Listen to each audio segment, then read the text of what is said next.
Olá, seja bem-vindo ao meu canal. Eu sou Micaele Vitória e hoje vou compartilhar com você a leitura do clássico O Pequeno Príncipe, de Antoine Saint-Exupéry. Esse vídeo faz parte do projeto Minha Voz, Teu Acesso, no qual estudantes como eu produzem audiolivros de obras em domínio público, com o objetivo de incentivar a leitura e tornar a literatura acessível a mais pessoas. Espero que essa história toque o seu coração, assim como tocou o meu. Vamos juntos nessa viagem encantadora? Vamos à leitura.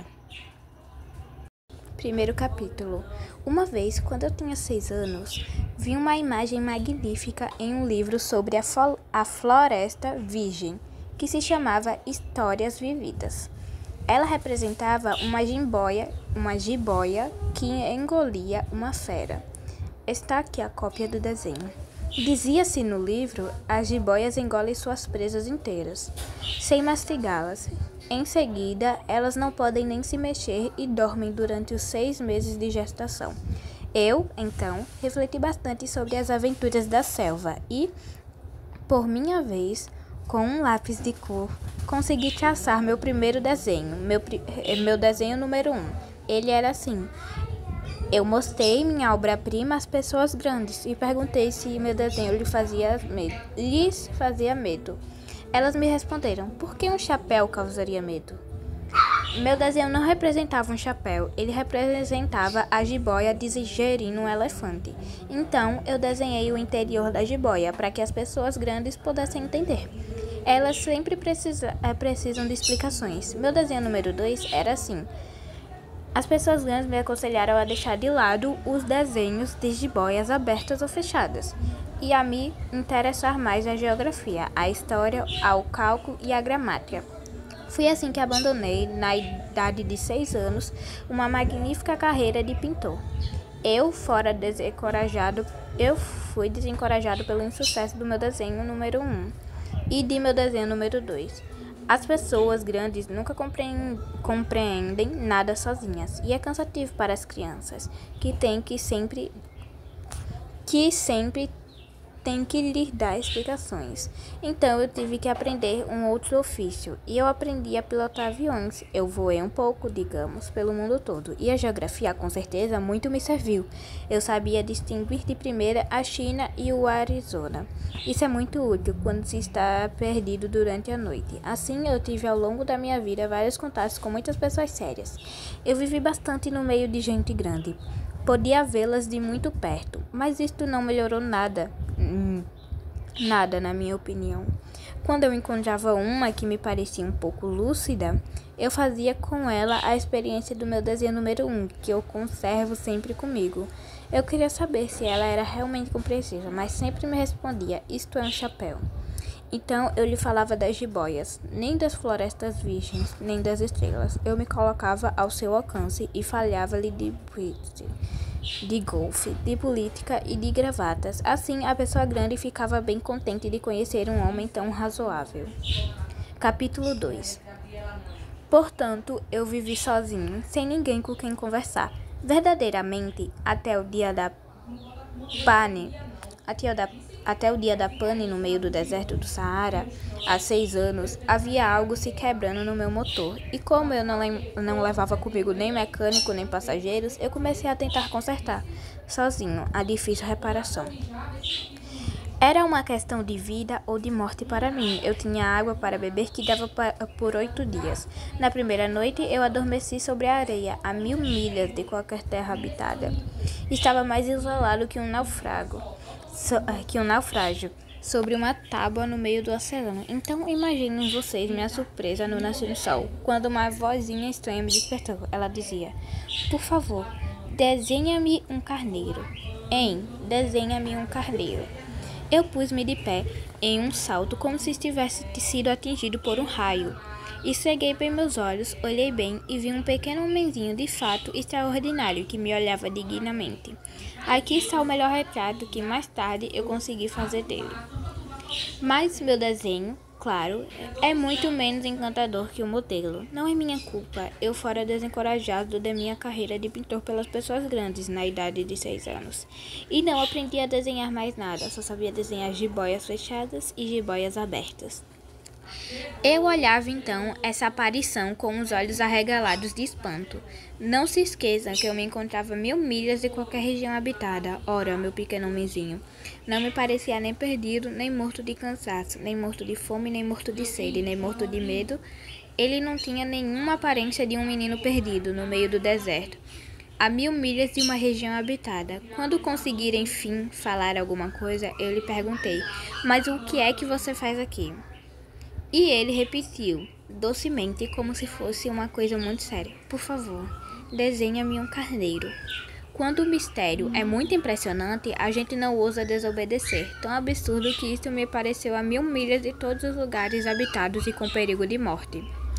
Que eu tirei do bolso uma folha de papel e uma caneta, mas lembrei-me, nesta hora, que eu havia estudado sobre tudo geografia, história, cálculo e gramática. Então eu disse ao homenzinho, com um pouco de mau humor, que eu não sabia desenhar. Ele me respondeu: não tem importância, desenhe-me um carneiro. Como eu jamais tinha desenhado um carneiro, refiz para ele um dos 2 únicos desenhos que eu era capaz de fazer. Aquele da jiboia fechada, e fiquei estupefada de ouvir o menino replicar: não, eu quero um elefante dentro de uma jiboia. Uma jiboia muito perigosa e um elefante ocupa muito espaço. Onde eu vivo é muito pequeno, eu preciso de um carneiro. Desenhe-me um carneiro. Então eu desenhei. Ele olhou atentamente, depois disse: não, este já está muito doente, desenhe um outro. Eu desenhei. Meu amigo sorriu gentilmente com indulgência. Olhe bem, isso não é um carneiro, é um bode, ele tem chifres. E então eu fiz mais um desenho. Mas ele foi recusado como os anteriores. Este é velho demais, eu quero um carneiro que viva muito tempo. Então, sem paciência, pois eu tinha pressa de começar a desmontar meu motor, rabisquei esse desenho aqui. E rabisquei: aqui está a caixa, o carneiro que você quer está dentro. No entanto, fiquei bem surpreso em ver iluminar-se o rosto de meu pequeno juiz. Era assim mesmo que eu queria. Você acha que é preciso muito capim para este carneiro? Por quê? Porque onde eu moro é muito pequeno. É suficiente pouca coisa, com certeza. Eu te fiz um carneiro bem pequeno. Ele inclinou a cabeça sobre o desenho. Nem tão pequeno assim. Olha, ele adormeceu. E foi dessa forma que eu conheci o Pequeno Príncipe. Capítulo 3. Levei algum tempo para compreender de onde ele vinha. O Pequeno Príncipe, que me fazia tantas perguntas, parecia-me jamais escutar as minhas. Eram palavras pronunciadas ao acaso, que, pouco a pouco, foram me relevando tudo. Assim, quando ele de repente percebeu meu avião, não desenha meu avião aqui, pois é complicado demais para mim. Ele perguntou: o que é essa coisa? Isso não é uma coisa, isso voa, é um avião, é o meu avião. E eu estava orgulhoso de lhe informar que eu voava. Então ele exclamou: como? Você caiu do céu? Sim, eu disse modestamente. Ah, que engraçado. E o Pequeno Príncipe deu uma bela risada que me irritou bastante. Eu prefiro que levem a sério minhas desgraças. Eu prefiro que levem a sério as coisas ruins que aconteceram comigo. Em seguida, ele acrescentou: então, você também vem do céu? De que planeta você é? De repente, eu vi um clarão no mistério de sua presença e perguntei bruscamente: então você vem de outro planeta? Mas ele não me respondeu. Ele balançava lentamente a cabeça, examinando meu avião.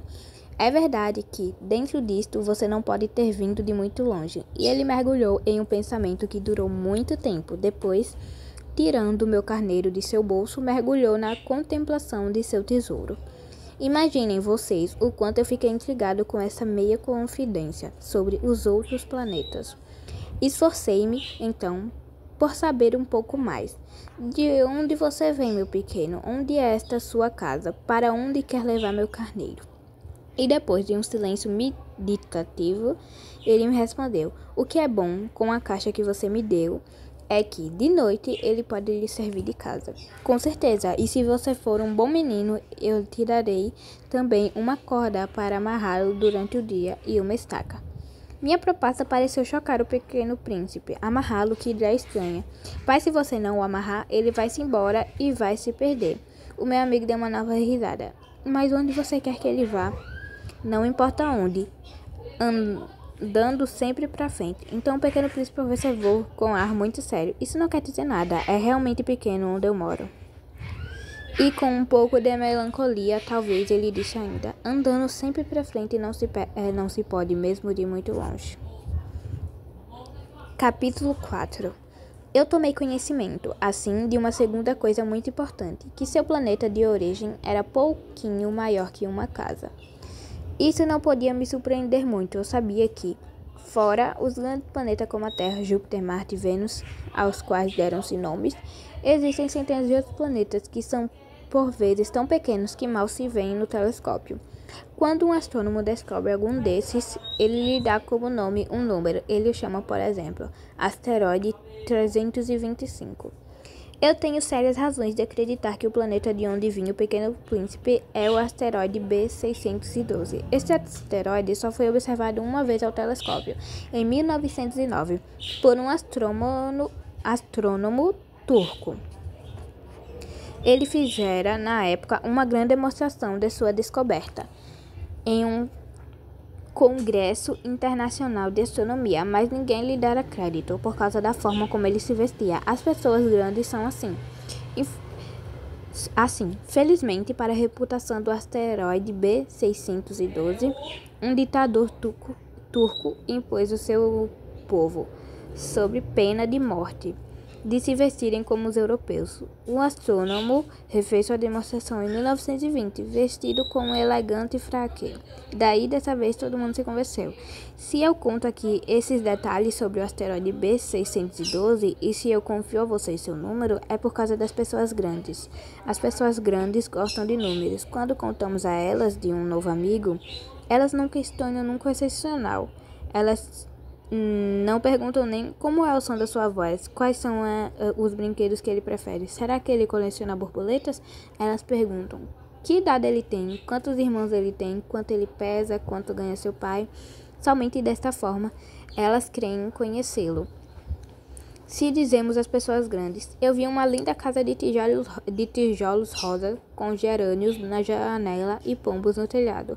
Elas não conseguem imaginar a casa. É preciso lhe dizer, eu vi uma casa de 100.000 frascos. Daí elas exclamam, que beleza! Assim, se lhe dissermos, a prova de que o Pequeno Príncipe existia é que ele era encantador, que ele ria e que ele queria um carneiro. Quando se deseja um carneiro, esta é a prova de que se existe. Elas nos darão os ombros e nos chamarão de crianças. Mas se lhes dissermos, o planeta de onde ele veio é o asteroide B612, daí elas estarão convencidas e nos deixarão tranquilos sem muitas perguntas. Elas são assim. É preciso não lhes querer mal. As crianças devem ser muito indulgentes com as pessoas grandes. Mas claro, nós que compreendemos a vida, nós não ligamos para números. Eu gostaria de ter começado essa história ao modo dos contos de fada. Eu gostaria de dizer, era uma vez um pequeno príncipe que habitava um planetinha pouco maior que ele e que precisava de um amigo. Para aqueles que compreendem a vida. Isso seria um ar bem mais verdadeiro, pois eu não gosto que leiam meu livro levianamente. Tenho tanta tristeza a relatar essas recordações. Já faz 6 anos que meu amigo se foi com seu carneiro. Se eu tenho aqui descrevê-lo, é para tentar não esquecê-lo. É triste conhecer um amigo, nem todo mundo tem um amigo. E eu posso me tornar uma pessoa grande que se interessa só por números. Foi por isso também que comprei uma caixa de tinta e alguns lápis. É difícil voltar a desenhar na minha idade quando nunca se fez outra tentativa, a não ser aquelas de jiboias fechadas e abertas da época dos meus 6 anos. Vou tentar, claro, fazer os retratos os mais parecidos que puder, mas não estou bem certo que vou conseguir. Um desenho passa e o outro não me parece bom. Eu me engano um pouco também sobre o tamanho. Aqui o Pequeno Príncipe é grande demais, ali ele é muito pequeno. Eu hesito também sobre a cor de suas roupas, então eu experimento assim, aqui e ali. De alguma maneira poderei me enganar, enfim, sobre alguns detalhes dos mais importantes, mas isto será preciso me perdoar. Meu amigo nunca dava explicações. Ele me achava talvez parecido com ele, mas eu, infelizmente, eu não sei ver os carneiros através das caixas. Talvez eu seja um pouco como as pessoas grandes. Devo ter envelhecido.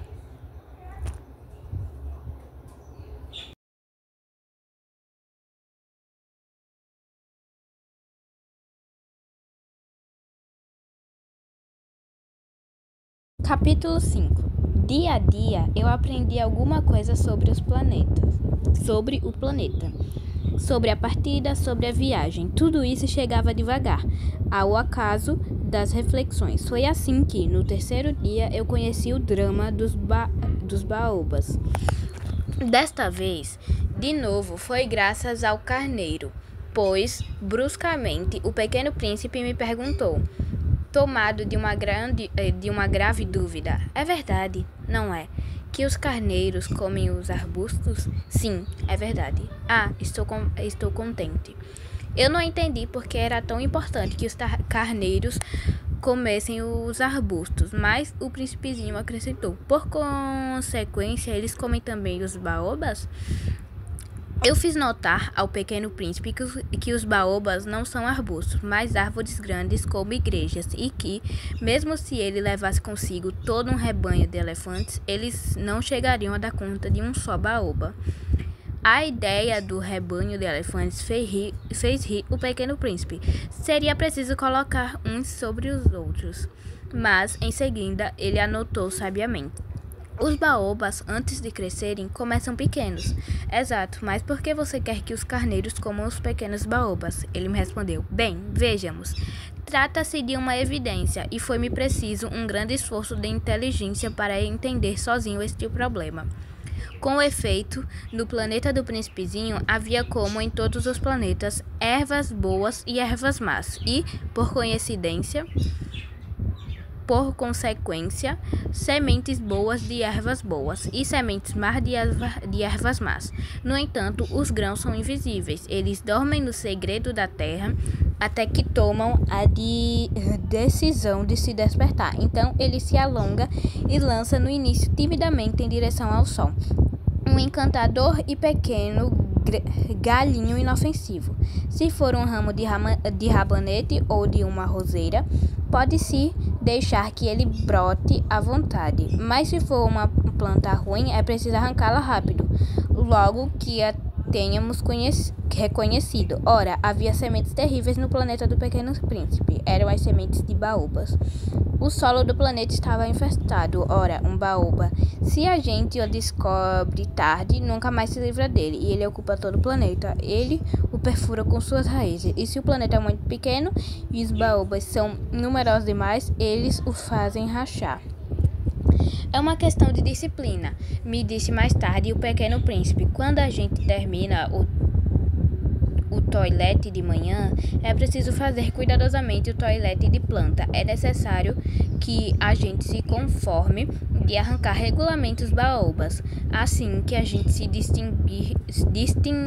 distingua das rosas, com as quais eles se parecem muito quando são pequenos. É um trabalho muito chato, mas muito simples. E um dia ele me aconselhou de me dedicar a fazer um belo desenho. Para fazer isso, entrar de uma vez por todas na cabeça das crianças do meu planeta. Se elas forem viajar um dia, explicou-me, isso poderá lhes servir às vezes.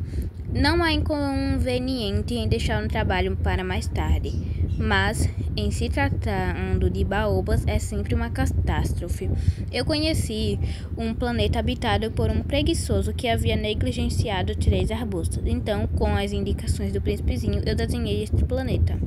Não gosto nada de tomar um tom moralista, mas o perigo dos baobas é tão pouco conhecido e os riscos ocorridos por quem se desvia em um asteroide são tão consideráveis que, por uma única vez, eu faço essa exceção à minha reserva e digo: crianças, cuidado com os baobas. Foi para divertir meus amigos do perigo que há tanto tempo os ameaçava, como a mim também, sem que pudéssemos saber que eu trabalhei tanto tempo neste desenho. A lição que eu daria valia a pena.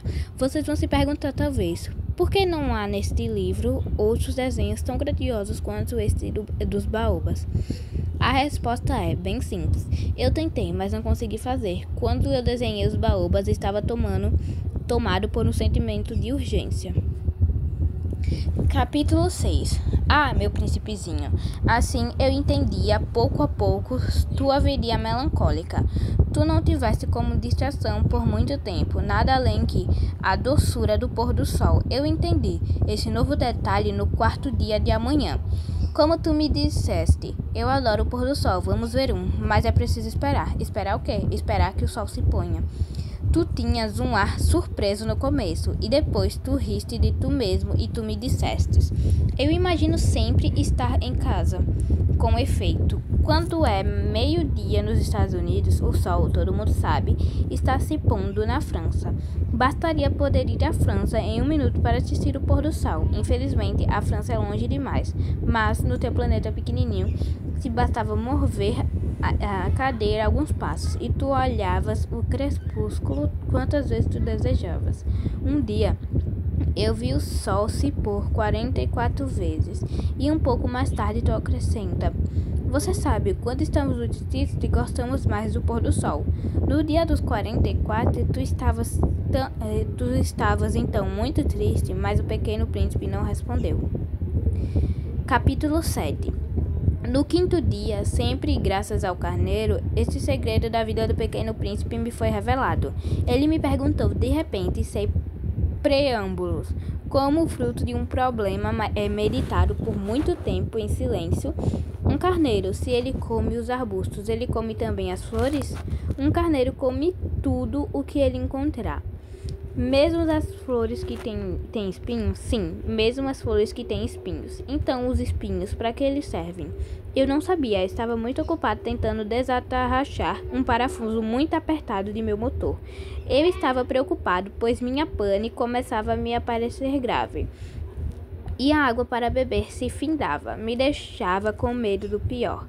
Os espinhos, eles servem para quê? O pequeno príncipe não renunciava nunca a uma pergunta. Uma vez que ele a tivesse feito, eu estaria irritado com o parafuso e respondi qualquer coisa. Os espinhos, eles não servem para nada, é pura maldade das flores. E depois de um silêncio, ele me lançou com uma espécie de rancor. Não acredito, as flores são frágeis, são ingênuas. Defende-se como pode, elas se acham terríveis com seu espinho.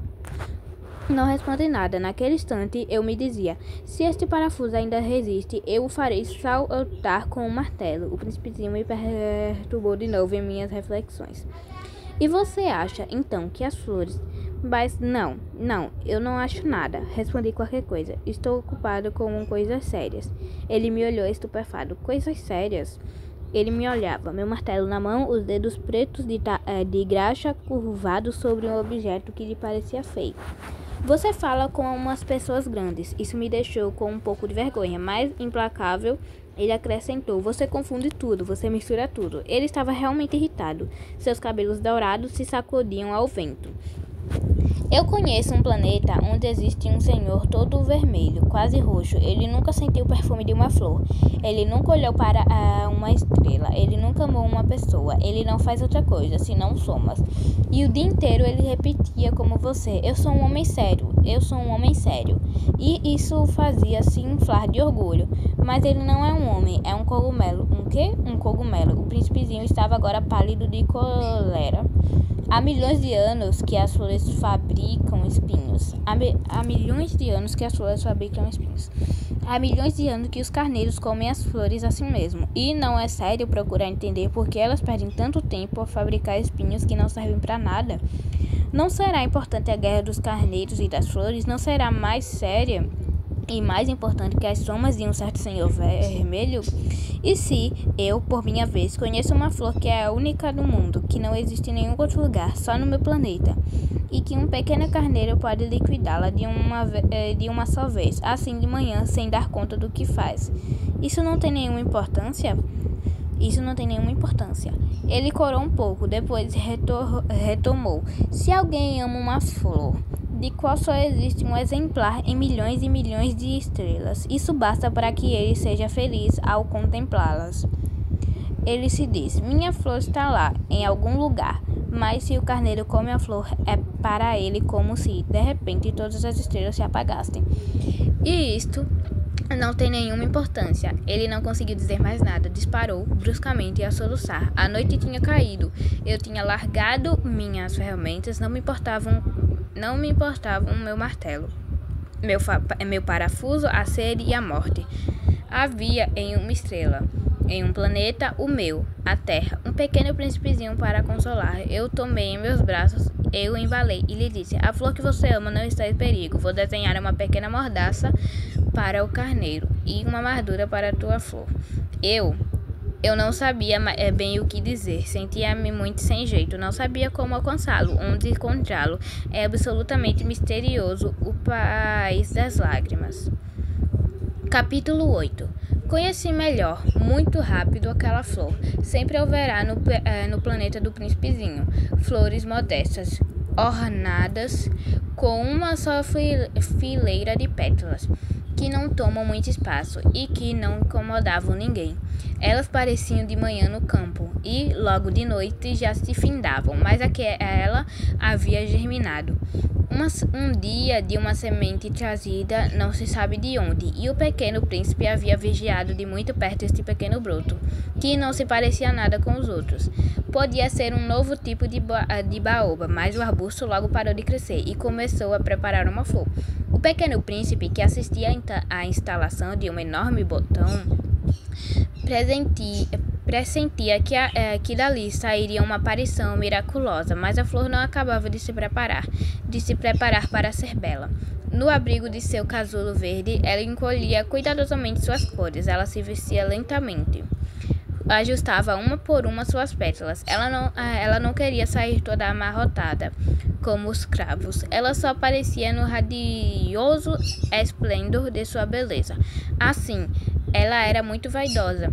Sua preparação misteriosa havia durado, portanto, dias e mais dias, eis que então, numa manhã, justamente na hora do nascer do sol, ela enfim se mostrava.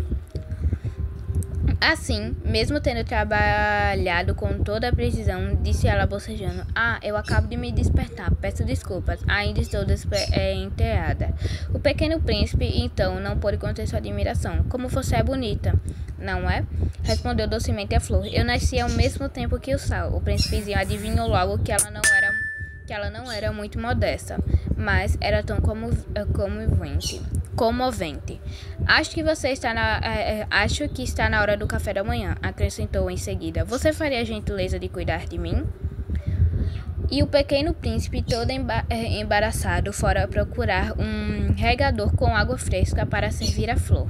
Assim, ela afligiria bem cedo com sua vaidade um pouco sombria. Certo dia, por exemplo, falado de seus 4 espinhos, ela dissera ao príncipezinho: eles podem vir, os tigres com suas garras.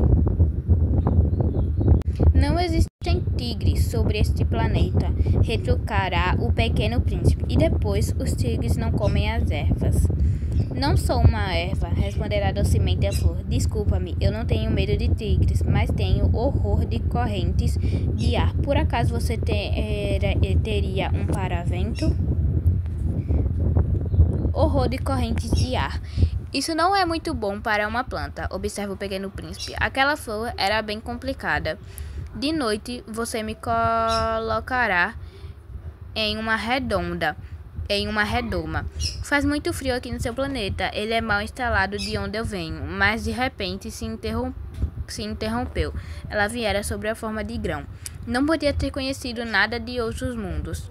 Humilhada por ter sido surpreendida, preparando uma mentira tão ingênua, ela tossiu 2 ou 3 vezes para deixar o pequeno príncipe com remorso. É o paravento? Eu ia buscá-lo, mas você me falava. Então ela forçou a tosse de novo para infligir mais remorsos. Assim o pequeno príncipe, apesar da boa vontade de seu amor, logo duvidara dela. Tomou a sério palavras sem importância e se tornará infeliz. Eu não devia tê-la escutado, confiou-me em um dia. Não se pode jamais escutar as flores. Basta contemplá-las e aspirar seu perfume. A minha embalsamava meu planeta, mas eu não sabia me contentar. Aquela história de garras que tinha realmente me aborrecido poderia ter me comovido. Ele me confessou ainda. Eu não compreendia alguma coisa. Devia tê-la julgado pelos atos e não pelas palavras. Ela me embalsamava e me iluminava. Eu não devia jamais ter fugido. Devia ter adivinhado sua ternura por atrás de seus pobres truques. As flores são tão contraditórias, mas eu era jovem demais para saber amá-la. Capítulo 9. Eu acredito que ele se aproveitou para evadir-se de uma migração de pássaros selvagens. Na manhã da partida, ele colocou o planeta bem em ordem. Resolveu cuidadosamente seus vulcões em atividade. Ele possuía 2 vulcões em atividade, o que era bem cômodo para esquentar o café da manhã. Possuía também um vulcão extinto, mas, como ele dizia, nunca se sabe. Então resolveu, do mesmo modo, o vulcão extinto. Se os vulcões estiverem bem limpos, eles queimam lentamente e regularmente, sem erupções. As erupções vulcânicas são como fogo de chaminé. Evidentemente, sobre nossa Terra, nós somos muito pequenos para resolver os vulcões. Por isso, nos causam tantos prejuízos. O Pequeno Príncipe arrancou também com um pouco de melancolia os últimos brotos de baobas. Ele acreditava que nunca mais deveria voltar, mas todos esses trabalhos domésticos lhe apareceram naquela manhã, extremamente suaves, e, quando ele regou pela última vez a flor e se preparou para colocá-la no abrigo da redoma, percebeu-se com vontade de chorar. Adeus, ele disse à flor, mas ela não lhe respondeu adeus. Ele repetiu. A flor tossiu, mas não era por causa de um resfriado. Eu fui tola, disse ela. Enfim, eu te peço perdão. Trata de ser feliz. Ele ficou surpreso com a falta de censuras. Ficou todo desconcertado com a redoma do ar. Ele não compreendia aquela calma doçura. Sim, eu te amo, disse-lhe a flor. Você não conheceu nada por minha culpa. Isso não tem nenhuma importância, mas você foi tão tolo quanto eu. Trata de ser feliz. Deixa para lá a redoma. Eu não quero mais. Mas o vento. Não estou mais tão resfriada. O ar fresco da noite vai me fazer bem. Eu sou uma flor. Mas os bichos. Será preciso que eu suporte 2 ou 3 larvas se eu quiser conhecer as borboletas? Parece que são tão bonitas, senão quem virá me visitar? Você estará longe. Quanto aos bichos maiores, eu não temo nenhum, tenho minhas garras. E ela mostrava genuinamente seus 4 espinhos. Depois ela acrescentou, não demore assim. Isso é angustiante. Você decidiu partir, então vá. Pois ela não queria que ele a visse chorar. Era uma flor muito orgulhosa. Capítulo 10. Ele se encontrava na região dos asteroides 325, 326, 327, 328, 329 e 330. Então, começou por visitá-los, procurando uma ocupação e instruir-se.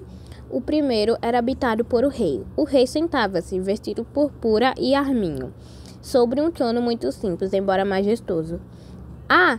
Eis um súdito, gritou o rei enquanto viu o príncipezinho, e o Pequeno Príncipe se perguntou como ele pode me reconhecer se ele ainda não me tinha visto. Ele não sabia que, para os reis, o mundo é muito simplificado. Todos os homens são súditos. Chega mais perto para eu te ver melhor, disse o rei, que estava todo orgulhoso por ser, enfim, rei para alguém.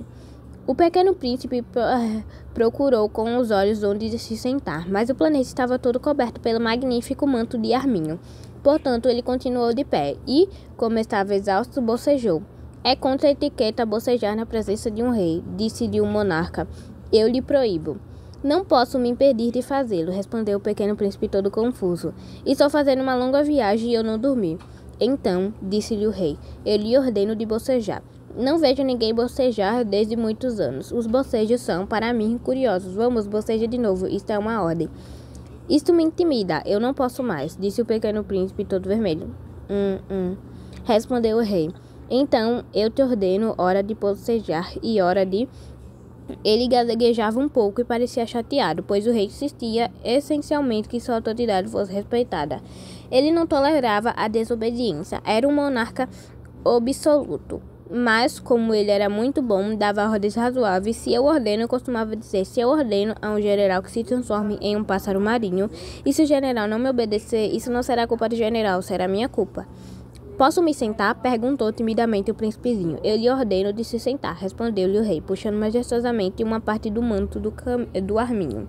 Mas o Pequeno Príncipe se espantava. O planeta era minúsculo, sobre quem o rei reinaria. Majestade, disse ele, eu vos peço perdão por vos interrogar. Eu te ordeno de me interrogar.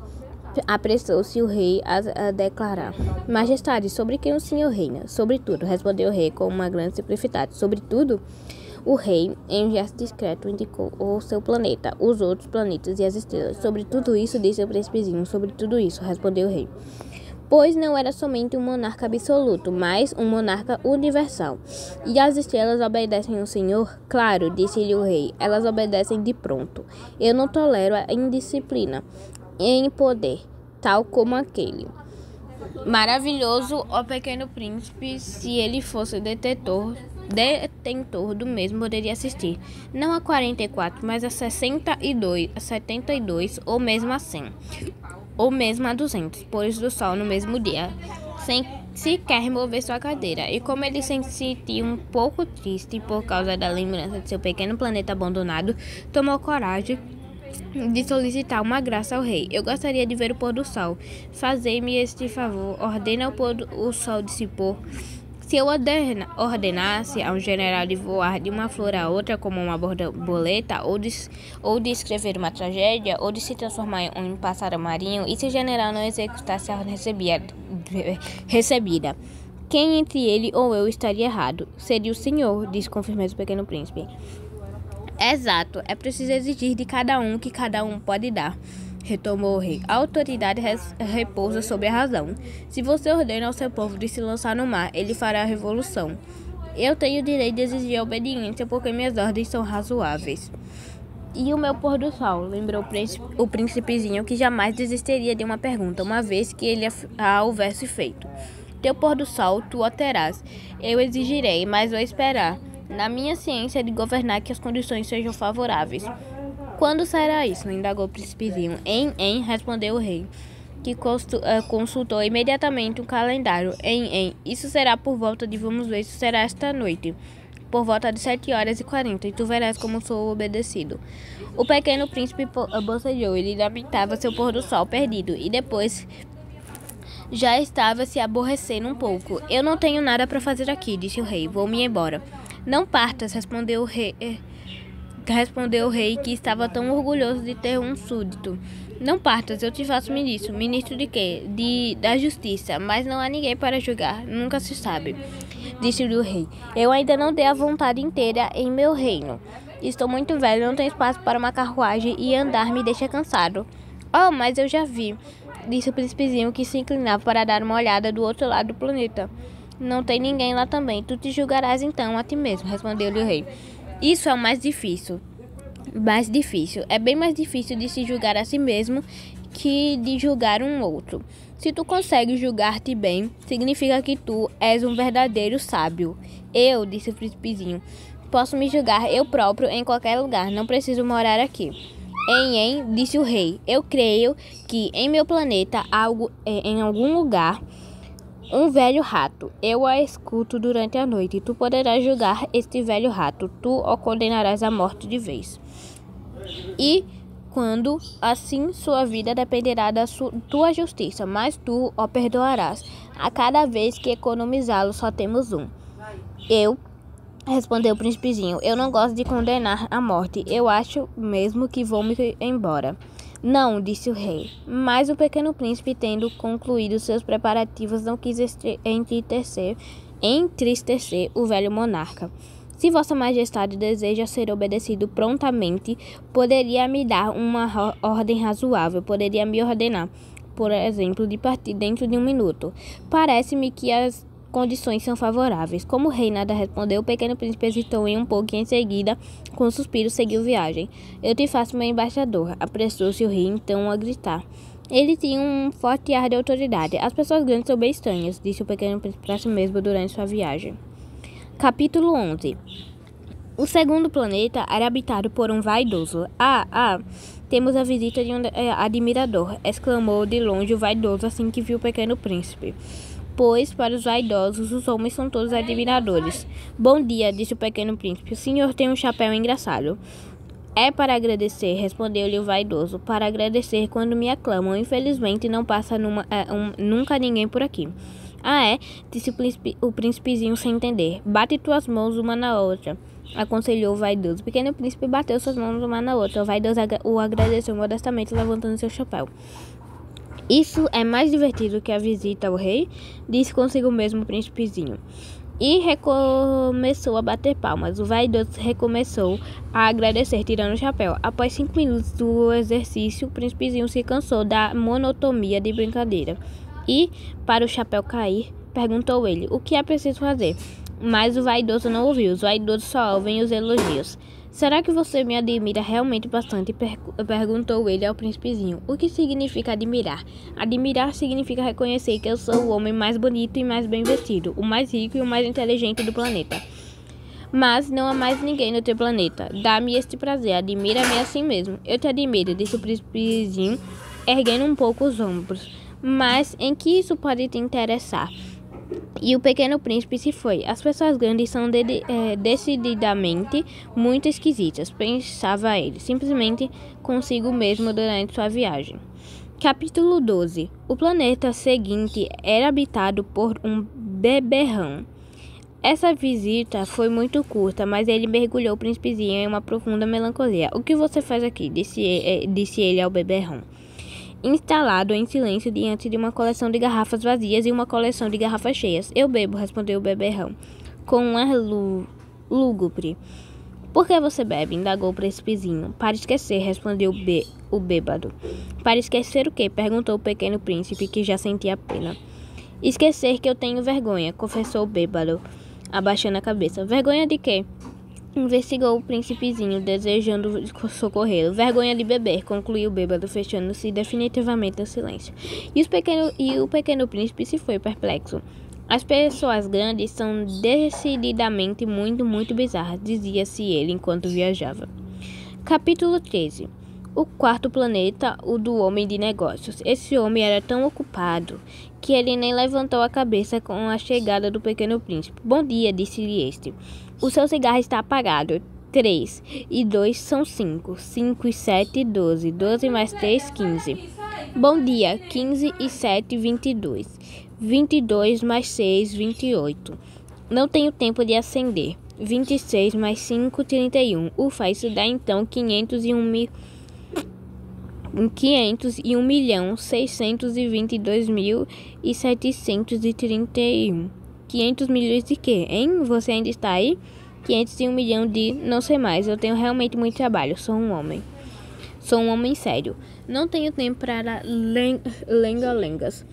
2 mais 5, 7. 501 milhão de quê? Repetiu o pequeno príncipe, que nunca em sua vida renunciava a uma pergunta, uma vez que ele a tinha feito. O homem de negócio levantou a cabeça. Há 54 anos que eu moro nesse planeta e só fui incomodado 3 vezes. A primeira vez foi há 22 anos, por um besouro que caiu, só Deus sabe de onde. Ele fazia um barulho terrível, e eu cometi 4 erros em minhas somas. A segunda vez foi há 11 anos, por uma crise reumatismo, falta de exercício. Não tenho tempo para relaxar, eu sou um homem sério. A terceira, agora. Eu dizia então 501 milhões. Milhões de quê? O homem de negócio entendeu que não havia esperança de paz.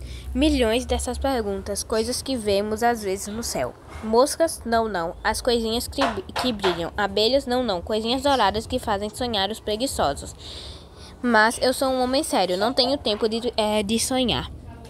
Ah, as estrelas. Isso, estrelas. E o que você faz com 500 milhões de estrelas? 501.622.731. Eu sou sério e preciso. E o que você faz com essas estrelas? O que eu faço? Sim, nada, eu as possuo. Você possui as estrelas? Sim. Mas eu já vi um rei que... Os reis não possuem, eles reinam sobre. É diferente. E para que serve possuir as estrelas? Serve para ser rico. E para que serve ser rico? Para comprar outras estrelas se alguém se encontrar. Este aqui, disse consigo mesmo o príncipezinho. Ele pensa um pouco como o beberrão. No entanto, ele fez ainda algumas perguntas. Como se pode possuir as estrelas? Elas são de quem? Replicou mal-humorado o homem de negócios. Eu não sei, de ninguém. Então elas são minhas, pois eu pensei eu primeiro. Isso basta? Claro, quando você encontra um diamante, não é de ninguém, então ele é seu. Quando você encontra uma ilha que não é de ninguém, então ela é sua. Quando você é o primeiro a ter uma ideia, você pode penteá-la. Ela é sua. E eu possuo as estrelas, pois ninguém antes de mim pensou em possuí-las. Isso não é verdade, esse príncipezinho. E o que você faz delas? Eu as admiro Eu as administro conto-as e reconto-as, disse o homem de negócio. É difícil, mas eu sou um homem sério. O pequeno príncipe não estava ainda satisfeito. Se eu possuo um lenço, posso colocá-lo em volta do pescoço e levá-lo comigo. Um lenço. Se eu possuo uma flor, posso colhê-la e levá-la comigo. Mas você não pode colher as estrelas. Não, mas eu posso colocá-la no banco. O que isso quer dizer? Quer dizer que eu escrevo em um papelzinho o número de minhas estrelas e guardo as 7 chaves deste papel em uma gaveta. E isso é tudo? Basta isso. Isso é divertido, pensou o pequeno príncipe. É bastante poético, mas não é muito sério. O pequeno príncipe tinha sobre as coisas sérias ideias muito diferentes das ideias das pessoas grandes. Eu, disse ele ainda, possuo uma flor que eu rego todos os dias. Possuo 3 vulcões que resolvo todas as semanas, pois eu resolvo também o extinto. Nunca se sabe. É útil para os meus vulcões e é útil para a minha flor que eu as possuo, mas você não é útil para as estrelas. O homem de negócio abriu a boca, mas não soube responder nada e o pequeno príncipe se foi. As pessoas grandes são decididamente extraordinárias, dizia-se simplesmente durante sua viagem. Capítulo 21.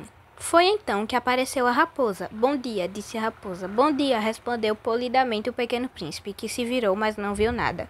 Estou aqui, disse a voz, embaixo da macieira. Quem é você? Disse o príncipezinho. Você é bem bonita. Sou uma raposa, disse ela. Vem brincar comigo, propôs o príncipezinho. Eu estou muito triste. Não posso brincar com você, disse a raposa. Eu ainda não fui cativada. Ah, perdão, disse o pequeno príncipe. Mas depois de uma reflexão, ele acrescentou: O que significa cativar? Você não é daqui, disse a raposa. O que você procura? Eu procuro os homens, disse o príncipezinho. O que significa cativar? Os homens, disse a raposa. Eles têm espingardas e caçam, isso é bem desagradável. Eles criam galinhas também. A única coisa interessante deles, você procura galinhas? Não, disse o príncipezinho. Eu procuro amigos. O que significa cativar? É uma coisa muito esquecida, disse a raposa. Significa criar laços. Criar laços? Claro, disse a raposa. Você ainda é para mim. Só um menininho, como todos os outros, 100 mil meninos. Eu não preciso de você, e você também não precisa de mim. Eu sou para você só uma raposa como as outras 100 mil raposas. Mas, se você me cativar, nós precisaremos um do outro. Você será para mim o único no mundo, e eu serei para você única no mundo. Estou começando a compreender, disse o príncipezinho. Existe uma flor, eu creio, que ela me cativou. É possível, disse a raposa. A gente vê sobre a terra todo tipo de coisa. Oh, não, isso não é na terra, disse o príncipezinho. A raposa parecia bem intrigada. Em um outro planeta? Sim. Existem caçadores lá no seu planeta? Não. Que interessante. E galinhas? Não. Nada é perfeito, suspirou a raposa. Mas a raposa retomou sua ideia. Minha vida é monótona. Eu caço galinhas e os homens me caçam. Todas as galinhas se parecem, todos os homens se parecem também. Portanto, eu me aborreço um pouco. Mas se você me cativa, minha vida será ensolarada. Eu conhecerei um barulho de passo que será diferente de todos os outros. Os outros me fazem entrar dentro da terra. Os seus me chamarão para fora, como uma música. E depois, olha, você pode me ver lá longe os campos de trigo. Você pode ver lá longe os campos de trigo. Eu não como pão. O trigo para mim é inútil. Os campos de trigo não me lembram nada e isso é triste. Mas você tem cabelos cor de ouro, então será maravilhoso quando você me cativar. O trigo que é dourado me fará pensar em você, e eu amarei o barulho do vento no trigo. A raposa calou-se e fitou por um longo momento o pequeno príncipe. Por favor, cativa-me, disse ela. Eu quero muito, respondeu o príncipezinho, mas não tenho muito tempo. Tenho amigos a descobrir e muitas coisas para conhecer.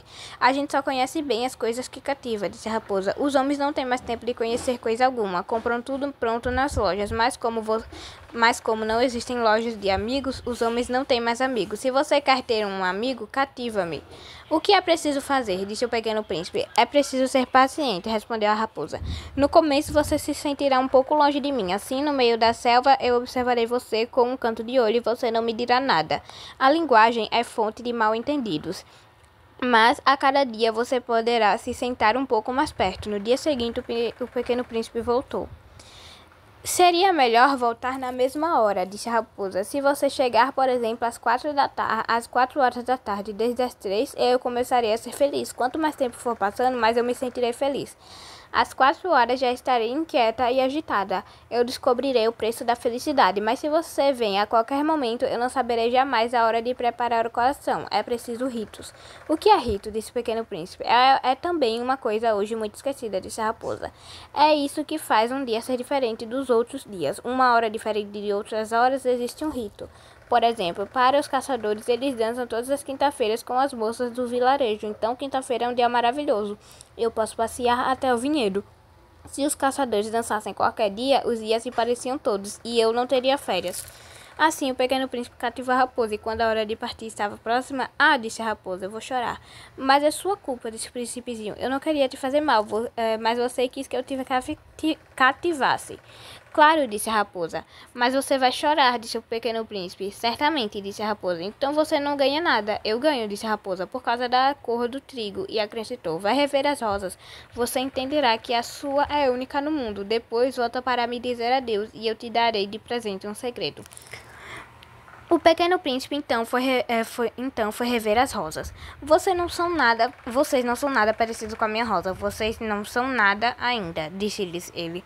Ninguém ainda lhes cativou, e vocês não cativaram ninguém. Vocês são como era minha raposa. Ela era uma raposa semelhante a 100.000 outros. Mas eu a fiz minha amiga, e ela agora é única no mundo. As rosas estavam bem desapontadas. Vocês são belas, mas vazias, disse-lhes ainda. Não se pode morrer por vocês, claro, minha rosa.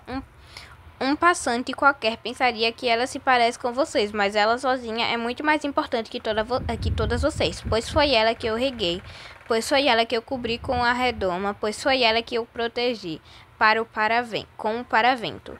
Foi ela que eu matei as largatas, menos 2 ou 3 por causa das borboletas. Foi ela que eu escutei se queixar ou se vangloriar, ou mesmo algumas vezes se calar, pois é a minha rosa. E ele voltou em direção à raposa. Adeus, disse ele. Adeus, disse a raposa. Eis aqui meu segredo. Ele é muito simples. A gente só vê bem com o coração. É essencial e invisível. Para os olhos, a essência é invisível para os olhos. Repetiu o Pequeno Príncipe, a fim de se lembrar. Foi o tempo que você passou com sua rosa que faz sua rosa tão importante. Foi o tempo que eu passei com minha rosa, falou o Pequeno Príncipe, a fim de se lembrar. Os homens esqueceram esta verdade, disse a raposa, mas você não deve esquecê-la. Você se torna responsável para sempre por tudo que cativa. Você é responsável por sua rosa. Eu sou responsável por minha rosa, repetiu o Pequeno Príncipe, a fim de se lembrar. Capítulo 22. Bom dia, disse o Pequeno Príncipe. Bom dia, disse o guarda-chaves. O que você faz aqui, disse o Pequeno Príncipe. Eu divido os passageiros por grupos de 1000, disse o guarda-chaves. Eu despacho os trens que os levam, ora para a direita, ora para a esquerda. É um rápido relâmpago, roncando como um trovão, fez tremer a cabine do guarda-chaves. Eles são muito apressados, disse o Pequeno Príncipe. O que você procura? Nem o homem da locomotiva sabe, disse o guarda-chaves, e trovejou em sentido inverso, com um segundo rápido clarão. Eles já estão de volta? Perguntou o Pequeno Príncipe. Não são os mesmos, disse o guarda-chaves. É uma troca. Eles não estavam contentes lá onde eles estavam? Nunca se está contente onde se está, disse o guarda-chaves, e roncou o trovão de um terceiro rápido clarão. Eles estão perseguindo os primeiros viajantes? Perguntou o Pequeno Príncipe. Eles não perseguem nada, disse o guarda-chaves. Eles dormem lá dentro ou bocejam. Só as crianças apertam os narizes contra os vidros. Só as crianças sabem o que procurar, falou o príncipezinho. Perdem tempo como uma boneca de pano e ela se torna muito bastante e choram se a gente atira. Elas são felizes, disse o guarda-chaves. Capítulo 23. Bom dia, disse o Pequeno Príncipe. Bom dia, disse o vendedor. Era um vendedor de pílulas aperfeiçoadas que matam a sede. A gente engole uma por semana e não precisa mais beber. Por onde você vende isso? Perguntou o príncipezinho. É uma grande economia de tempo, disse o vendedor. Os especialistas fizeram os cálculos. A gente economiza 53 minutos por semana. E o que se faz com os 53 minutos? A gente faz o que a gente quiser. Disse a si mesmo o Pequeno Príncipe. Se eu tivesse 53 minutos para gastar, caminharia devagarzinho, passo a passo na direção de uma fonte. Capítulo 24. Nós estávamos no 8º dia da minha pane no deserto, e eu ouvia a história do vendedor justamente enquanto bebia a última gota da minha reserva de água. Disse eu ao pequeno príncipe. São bem bonitas as suas lembranças, mas ainda não consertei meu avião e não tenho mais nada para beber. Ficaria contente, eu também, se pudesse caminhar devagar, passo a passo em direção a uma fonte. Minha amiga raposa, disse-me ele. Meu amigo, não se trata mais da raposa. Por quê? Porque a gente vai morrer de sede. Ele não compreendeu o meu raciocínio e me respondeu: é bom ter um amigo. Mesmo se a gente vai morrer, eu estou bem contente de ter feito uma amiga, a raposa. Ele não mede o perigo, eu disse comigo. Ele nunca teve fome nem sede, um pouco de sol lhe basta. Mas ele me olhou e respondeu ao meu pensamento. Estou com sede também. Vamos procurar um poço. Eu fiz um gesto de desânimo. É um absurdo procurar um poço ao acaso, na imensidão do deserto. No entanto, nós nos pusemos a caminho. Quando já tínhamos andado por horas, um silêncio, a noite caiu e as estrelas começaram a brilhar. Eu as percebia como em sonho. Tinha um pouco de febre por causa da sede. As palavras do pequeno príncipe descansavam na minha memória. Você está com sede também? Perguntei a ele, mas ele não respondeu a minha pergunta. Disse-me simplesmente: a água pode ser boa para o coração. Eu não entendi sua resposta, mas me calei. Eu sabia bem que não devia lhe perguntar.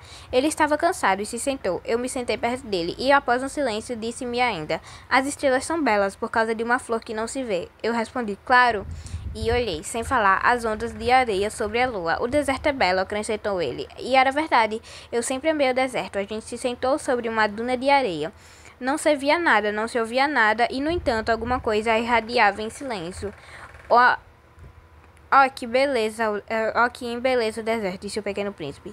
É que ele esconde um poço em algum lugar. Fiquei surpreso de compreender, de repente, esse misterioso brilho na areia. Quando eu era pequeno, morava em uma casa antiga e a lenda contava que ali havia um tesouro enterrado. Claro, jamais alguém soube descobri-lo.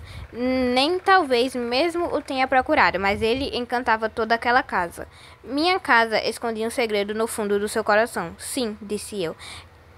Quer se tratar de uma casa das estrelas ou do deserto, o que faz sua beleza é invisível. Estou contente, disse ele, porque você concorda com a minha raposa. Como o pequeno príncipe adormecia, eu o tomei em meus braços e retomei a minha caminhada. Eu estava emocionado, parecia que eu carregava um tesouro frágil, parecia a mim mesmo não existir mais nada frágil sobre a terra. Eu olhava, à luz da lua, aquele rostinho pálido, seus olhinhos fechados, suas mechas de cabelo que tremiam ao vento, e eu me dizia: isso que eu vejo aqui não é mais que uma casa, é mais importante, é invisível. Com seus lábios estavam Como seus lábios estavam entreabertos, esboçando um sorriso, eu me disse ainda: o que me comove profundamente nesse príncipezinho dormindo é a fidelidade à sua flor, é a imagem de uma rosa que o ilumina como a chama de uma lâmpada, mesmo quando dorme. Então eu o sentia mais frágil ainda. É preciso proteger bem uma chama. Um sopro de vento pode apagá-la. E, caminhando assim, eu descobri o poço no raiar do dia. Capítulo 25. Os homens, disse o pequeno príncipe, eles se enfurnam nas correntezas, mas sem saber mesmo o que procuram. Então, eles se agitam e rodam em círculos. E ele acrescentou: isso não vale a pena. O poço que nós encontramos não parecia como os outros poços do Saara. Os poços do Saara são simples, buracos escavados na areia, mas aquele parecia com um poço de uma aldeia. Entretanto, não havia ali nenhuma aldeia, e eu me julgava sonhar.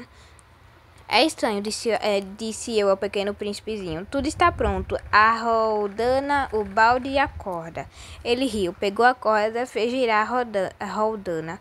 E a roldana gemeu, como um velho catavento, quando o vento dormirá por muito tempo. Escuta, disse o pequeno príncipe, nós acordamos nesse poço e ele canta. Eu não queria que ele fizesse esforço. Deixe-me fazer, disse a ele. É muito pesado para você. Lentamente eu puxei o balde até a margem e o instalei com cuidado na borda. O canto da rolana permanecia em meus ouvidos, e na água que tremia ainda. Eu via também tremer o sol. Eu tenho sede desta água, disse o pequeno príncipe. Dá-me para eu beber. E eu entendi o que ele procurava. Eu levei o balde até seus lábios. Ele bebeu com os olhos fechados. Era doce como uma festa. Aquela água era mais que um alimento. Ela tinha nascido da caminhada sobre as estrelas. do canto da roldana do esforço dos meus braços. Ela era boa para o coração como um presente. Quando eu era pequeno, a luz da árvore de Natal, a música da missa da meia-noite, a doçura dos sorrisos, também fazia todo o esplendor do presente de Natal que eu recebia. Os homens do seu planeta, disse o Pequeno Príncipe, cultivavam 5.000 rosas no mesmo jardim, e eles não encontravam o que procuram. E não encontram, repeti.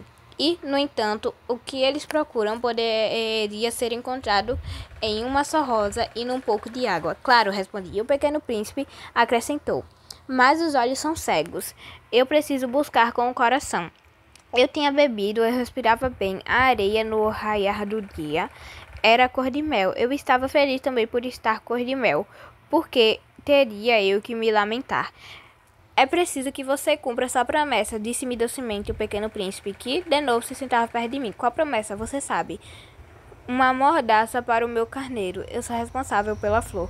Eu tirei do bolso meus rabiscos de desenho. O Pequeno Príncipe os viu e disse rindo: teus baobas, eles se parecem um pouco com repolhos. Oh, eu estava tão orgulhoso dos meus baobas. Tua raposa, suas orelhas, elas parecem um pouco com chifres, são longas demais. E ele riu de novo. Você é injusto, menininho. Eu só sabia desenhar jiboias abertas ou fechadas. Oh, tudo bem, disse ele. As crianças entendem. Eu rabisquei então uma mordaça. E estava com o coração apertado a lhe entregar. Você tem projetos que eu ignoro. Mas ele não me respondeu e me disse: você sabe, minha queda aqui na terra amanhã fará aniversário. Em seguida, depois de um silêncio, disse ainda: eu caí bem perto daqui. E ele se corou dizendo isso, e de novo, sem entender por que, experimentei um estranho pesar. No entanto, uma questão me ocorreu.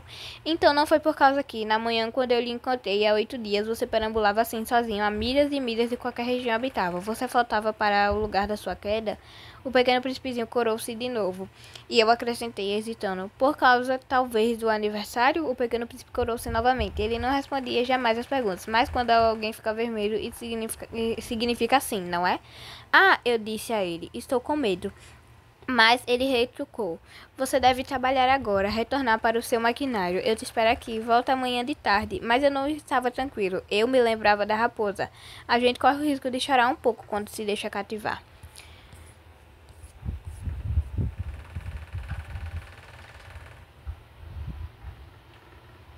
Capítulo 26.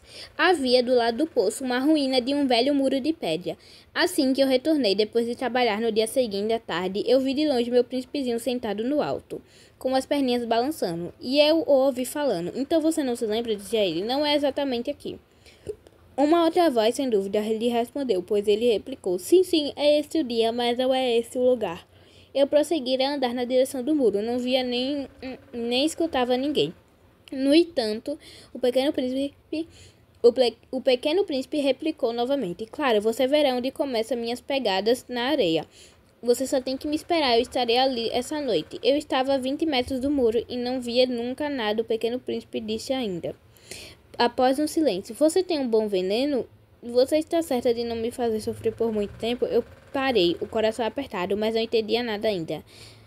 Agora vai-se embora, disse ele, eu quero descer. Daí eu abaixei meus olhos para o pé do muro e dei um salto. Ela estava lá, erguida para o Pequeno Príncipe, uma dessas serpentes amarelas que nos liquidam em 30 segundos. Remexei no bolso para tirar meu revólver. Eu apressei o passo, correndo, mas com o barulho que fiz, a serpente escorregou-se suavemente para dentro da areia, como um jato de água que morre. E, em seguida, sem muita pressa, enfiou-se entre as pedras, tinindo um leve ruído de metal. Eu alcancei o muro justamente a tempo de recebê-lo em meus braços, o pequeno menino príncipe, pálido como a neve. Que história é essa daí? Você fala com a serpente agora? Eu desfiz o nó de seu eterno lenço dourado. Molhei-lhe as têmporas e dei-lhe água, e agora eu não ousava lhe perguntar mais nada. Ele me olhou seriamente e me envolveu o pescoço com seus bracinhos. Eu sentia seu coraçãozinho como o de um passarinho que morre, atingido por um tiro de carabina. Ele me disse: estou contente que você tenha encontrado o que faltava para o seu motor. Você vai poder voltar para casa. Como você sabe? Eu vinha justamente anunciar que, apesar de toda a falta de esperança, eu tinha conseguido minha reparação. Ele não respondeu nada à minha pergunta, mas acrescentou: eu também, hoje eu volto para casa.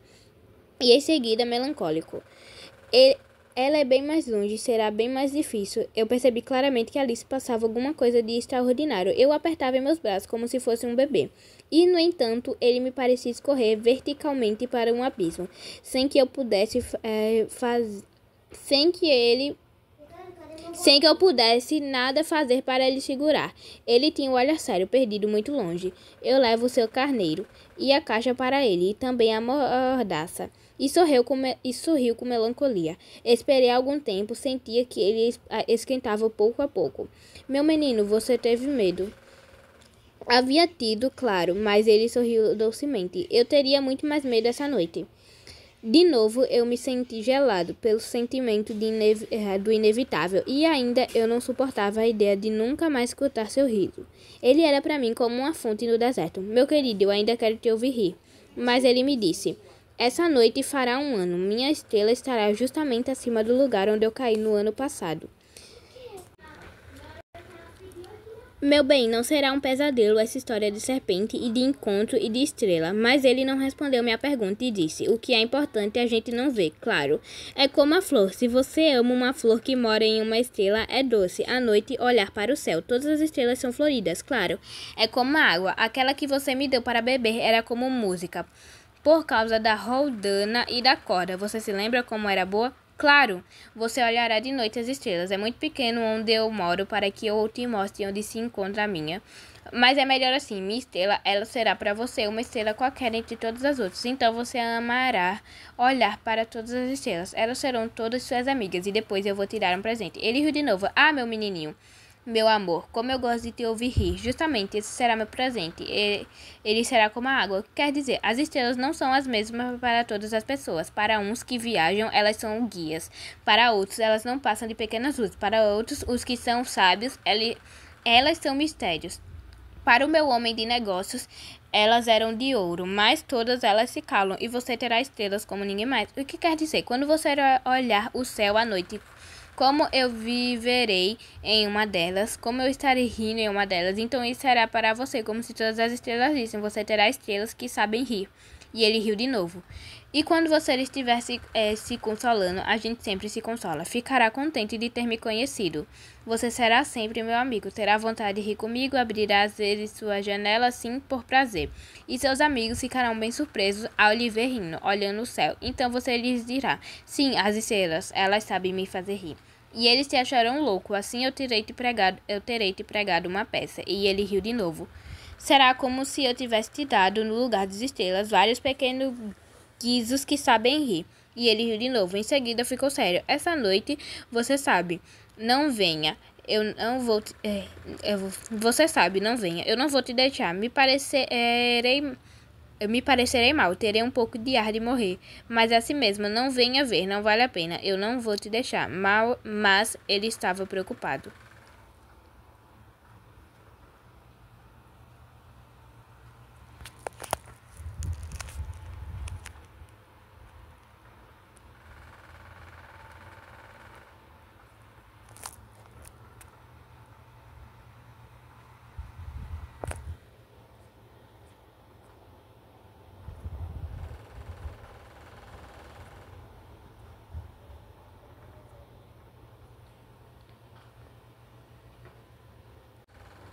Digo isso também por causa da serpente. Ela não pode te morder. As serpentes são más. Podem morder só por prazer. Eu não vou te deixar, mas alguma coisa o acalmou. É verdade que ela não tem veneno bastante para uma segunda mordida? Naquela noite, eu não o vi se pôr a caminho. Evadiu-se sem fazer barulho. Quando eu consegui alcançá-lo, ele marchava decidido, a passos rápidos. Ele disse-me apenas: ah, você está aqui. E ele me pegou pela mão, mas se afligiu ainda. Você fez mal, terá pena. Eu terei ar de estar morto, mas isso não será verdade. Eu me calava. Você entende, é muito longe. Eu não posso levar este corpo para lá. Ele é pesado demais. Eu me calava.